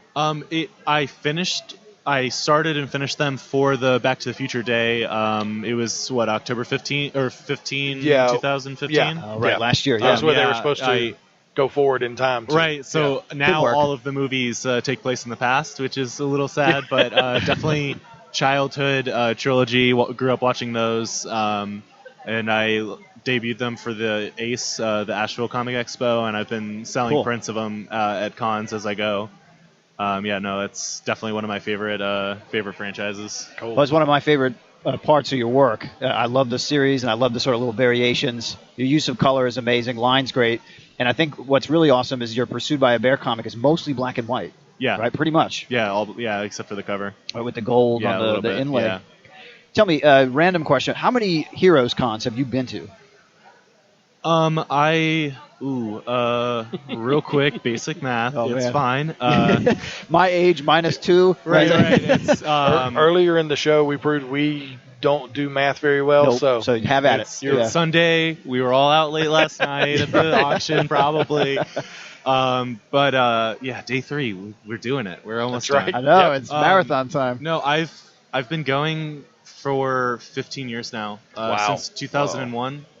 When we moved here from Florida, we were like, oh, how convenient that there's a local con. We used to go to MegaCon in Orlando, and it was like a 3-hour drive from where we were. Wow. And I used to besides meeting artists, and so that's the reason why this is my favorite con, is how art and writer driven it is. Getting to meet people as a kid, and then I used to win the quick draws as a kid until I hit the adult group, 15 and up or something, and it was I never was good enough to beat them. But now I don't think it's fair if I don't know if people working booths can do that, because I don't need to. Probably not. I'm pretty sure it's probably frowned upon. Yeah, right. But I do miss doing the quick draws. I'd almost like to submit one and be like, I was just, or maybe not submit it, just show up and draw it. You'd be a real hustler there. You'd be you'd be like that. Yeah, that professional basketball player comes down to play on the courts, the local courts. Right. But what would you say was some of your favorite people to meet, or epic years or memories? Oh man, just sort of watching as a kid, a teenager, I loved Tommy Lee Edwards' work. Bullet Points or Bullets, 1985 was just getting stuff from him every year and trying to copy his style as a kid, and nice. Always meeting Adam Hughes and getting sketch covers, and just watching people like Sanford Green. Yeah. Popularity and career rise and stuff, and I remember when he was teaching at SCAD and doing convention sketches when I was a kid, and then other people being internet famous or Tumblr famous, and then now seeing them work for Marvel and DC, it's that's awesome. So watching people close to my age being successful makes me want to do more and be better, and that's my favorite part. It's getting to see that's awesome. Everyone once a year, and seeing what they're doing and being cool, I know what I have to beat next year. Yeah, that's true. We have a good crew, right? The artists community here in Charlotte, especially here at the con, very strong, very supportive. I think Sketch Charlotte being at the core is a really good. Sorry to make you squat down there. No, you're totally you didn't know this was going to be an extended interview, did you? No, it's all right. It's fine. I think that the Charlotte community, there are some great artists, and everyone seems super supportive and cooperative, and I dig it. It's a lot of fun. Yeah. We ain't divas yet. Not yet, but some of us aren't famous enough for that. That's yet, right. We're working on it. It's okay. So, Pursued by a Bear, it just came out. I got my copy, Tim. You need to get yours. I need to get mine copy. And he's here to sign it. I got it signed by both the brothers. Awesome. So. Yeah, me and my brother Jackson, who wrote it, will both be at AA 53 for the rest of the day, if you guys want to come out. Awesome. Cool. And plug your website one more time. Yeah, it is cargocollective.com/Joey Navarro Jr. Awesome. Cool. Well, Thanks, thank guys. you so much, Joe. Appreciate you, man. Thanks. Enjoy the rest of the day. And right before we that little little break there. The little break right before Joey came on with us, we were we actually paused to go run down to meet DMC, Darryl McDaniels, and get a picture with him, because oh my God, you have to. He's from Queens, man. He's from Queens. Yeah, my family still lives there. All right, cool. So we're back, and now we're here with Jorge Santiago, who is here at HeroesCon. What's your table, Jorge? My table is AA 44. Awesome. I'm up against the back wall, between the concession stands.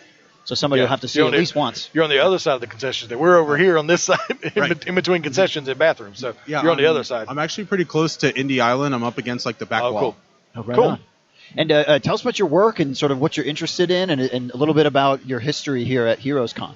Okay. I'm originally from El Paso, Texas, where that's where my love of comics began, and it brought me all the way to Atlanta, Georgia, when I was around 25, because I knew that if I wanted to do comics and make them and be successful at it, I needed to go back to school. I needed to get education, and so I attended the Savannah College of Art and Design. SCAD, right on. Yeah, cool. And I went to the Atlanta branch, and I earned my MFA there, and I've been going to HeroesCon because all my professors were saying oh, if you're going to be here in the summer, you should go to HeroesCon. It's a great place to network and show your portfolio and get critiques. Yes. And so I started there, and then eventually I just started getting my own table. And so this is my second year having just a full table all to myself. And what I mainly do is I write my own comics.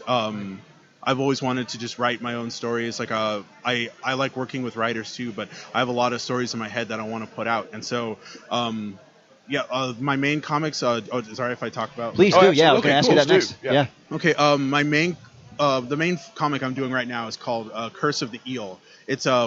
It's a comic. It was my thesis, and it's a horror comedy story. It's about a goth girl in high school named Connie. She's introverted and she's bullied and she doesn't have a lot of friends, so it makes her an easy target.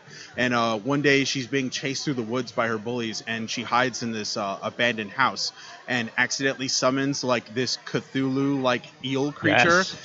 Sold. Yeah. Thank you. And sort of the twist is, instead of it being like Cthulhu where it just starts ripping minds apart and causing chaos, the eel is sort of mundane. He's very soft-spoken and well-mannered, and instead of devouring all that it sees, it wants to help Connie solve her problems peacefully. And use the powers of Cthulhu and that sort of thing? Or? Well, it uses its powers. In the first issue, for example, the bullies catch up to them, and one of them in particular is being very malicious. And so the eel possesses this bully and transforms them into this gigantic bloated monster. And then just as don't mess with me. And then exits they leave, and the bully ends up being haunted. Not necessarily by the eel, but maybe by somebody else in the story who has powers. Wow, and so I love this. Oh, thank you. Yeah. It's every bully I've ever had. It's getting out the aggression. That's fantastic. Yeah. And I wanted to make a story where just because I was in high school, I understand what it's like to not have people like you and all that. And I also I've befriended bullies, kids who bullied me, and then you learn more about them and you discover they're being bullied somewhere else. Bullying starts somewhere and then it sort of rolls downhill. Mm-hmm. And so it's a story about compassion, and I wanted to tell, in high school is such an odd place, especially when you're trying to find yourself, figure out who you are. Connie, she's not just struggling with bullies, but also just the fact that her teachers are oh, you got to find out what you want to do and you need to go to college, and she's not even sure if she even wants to. And so it's about growing up in a time where it's kind of hard to grow up, and there's also a lot of weird eel fish monster stuff, just for seasoning. That's great. I love that. That's great. The best seasoning. I love the premise of this. Because you bring in the Lovecraft mythology, the mythos. Which is adored by a lot of people. It's a great entrance point, and then you have this very universal, accessible story. Oh, I think that's fantastic. So how many issues of this comic have you written, or is it one novel type thing? I have 6 issues of it done so far. I think so far it's all 123 pages. I've been working on it steadily across 2 years. I would say I'm about halfway done with it. My plan is to eventually to compile it into a trade paperback, because it's getting to the point now where I have to keep counting up my issues and make sure, okay, do I have enough of issue 2? Do I have enough of issue 4? So I think I just need to find a printer to publish the first half as one big book. Smart. Very smart. Volume 1. Exactly, yeah. There you go. Exactly. I think it'll be 2 volumes altogether. Yeah. But I'm at the halfway point, and it takes a turn, and I'm really happy with it. Oh, cool. That's awesome. And where can people get this online? And of course, here at the con, right? They can pick up copies of issues. Yes. What's your website? My website is jorgesantiagojr.com. Cool. It's I have a store on there, but I need to update it with all of the issues that I've debuted at this con. If people want to get them and they don't want to wait for me to update the site, they can email me at Jorge at JorgeSantiagoJr.com. Nice. If you want to check out Curse of the Eel, I've actually started releasing it as a webcomic. It's on Tapastic, it's on Tumblr and Smack Jeeves under Curse of the Eel. It's doing pretty well, especially on Tapastic. I get a pretty good amount of comments every time a new page comes out. It's awesome. It updates a little slow. It's like a page a week. And so like right now it just barely got into issue 3, but since I can't work on it full time, that's as fast as I want to go until like I think I get a little further down the pipeline. You don't want to get ahead of yourself. Right. Yeah, because run out of stuff. Yeah, because there are so many comics I love where just because the artist is amazing, I want them to make the best work that they can. Yeah. But that takes time. Yep. And so I want to have. But I want my story. Yeah. Yeah, and I want enough lead time that I don't have that problem. I want to. I want to keep it as consistent as possible, and hopefully, if I can finish it before, then I can start updating it faster, and then get the book out quicker. Awesome. Cool. So, folks, we got Curse of the Eel, right? Jorge Santiago, Jr. What is your table once again? AA 44. Awesome. Well, it's been a pleasure to meet you, man. Oh, good thank luck. you very much. Yeah. Thank you. All right, so that's kind of wrap things up here from the floor of HeroesCon 2016. But before we get out of here, we want to give you our picks of the week. Mine is Star Trek Captain's Log. Oh, it's like an anthology from IDW that has 4 different stories in it, covering 4 different captains. Ones that don't usually get a lot of coverage. Oh, Captain Pike, nice, Chris Pike. Yep. So you get a little more into because we got the second pilot of Star Trek showed you like in his prime. Then they used parts of that in the episode Menagerie. So that's you when got he's to see like him in that the little wheelchair thing where he like blinks twice for no. So this shows you the in between time, how he got into that wheelchair and what happened and what was going on.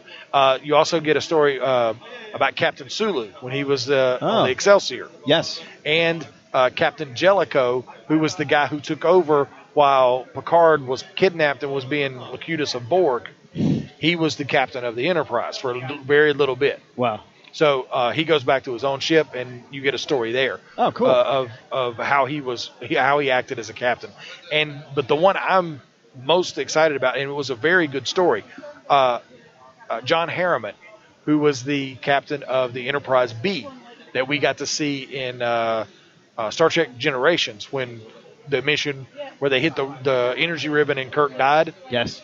So he was most famous for, it's going to be installed Tuesday.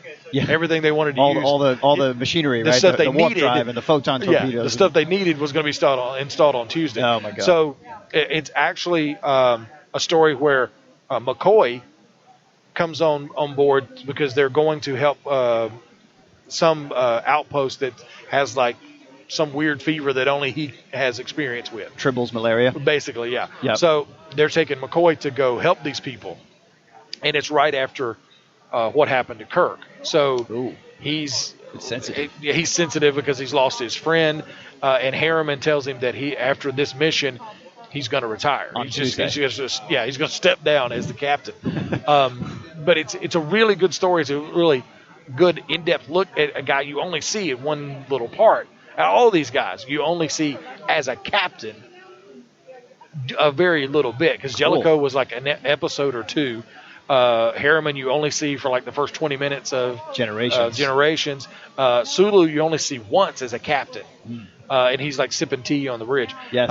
And then Pike, again, like I said, you see him in 2 different places. One where he's young and like full health, and then the other one he's in a wheelchair. So it kind of bridges that gap. But it's a very good collection. It was really, really, really well done. Very nice. So I don't have a comic book thing or anything, but I'm going to plug my art show. Awesome. Next Friday in Statesville, North Carolina at 613 Bond Street, we are hosting from 4 to 12 p.m. Renegades, which is a warehouse art exhibit of revolutionary minds. So these are characters that I and other artists have painted with spray paint. Awesome. Huge wall murals, like 6-7 feet tall, 8 feet wide, of people who have sort of defied the odds and went against history, right? And then making history themselves. So I painted Anne Frank, right, from the Diary of Anne Frank, who survived in hiding from the Nazis in Amsterdam, Holland, and then was later killed in a concentration camp. But her novel and her ideas live on forever. Free food and drinks. Doors open at 4. There's going to be music at 6. We're going to see Arco 83, Owl, Alex DeLarge, myself, Mike Worth, Gustavo Soto, Rogelio Calvo, Alana Dagenhart, Jules Antonio, and our man who's here right now, John Hairston Jr. Oh, God. Who painted a mural that I have yet to see, but I hear is incredible. Oh, of course it is. Yeah, his we talked about it before when we were having the Pencils and Pixels art show at Queens. I don't see colors like that. Nope. And the way he works, the only one, man. He's so friendly. He's so fluid. He's awesome, yeah. He knows his medium so well, and he's just a damn nice guy who will talk to you about comics for hours. Yep. He's an awesome guy, and his work is incredible. And absolutely incredible. He did a variant cover for Rebel Base Comics for Back to the Future. Back to the Future, yeah. That's his published piece. I mean, as well as hundreds, if not thousands, of commissions. Yeah, absolutely. I mean, he's just a busy man. But that's going to wrap up this week's edition of the Ninja Troll Digicast from the floor at HeroesCon 2016. Remember, for all the latest news from all around geek culture, make sure you follow us on social media, facebook.com/Ninja Troll Digicast. We're on the tweeters at Ninja Troll Show. And Instagram at Ninja Troll Digicast. We're on the YouTubes at youtube.com/C/Ninja Troll Digicast. And you can always visit us at NinjaTrollDigicast.com. And while you're there, click on the subscribe to iTunes button to get the Ninja Troll on iTunes. Make sure you join us next week. You messed it up. Same Ninja time. Same Ninja channel. Fired. Get out of here. You've been listening to the Ninja Troll Digicast.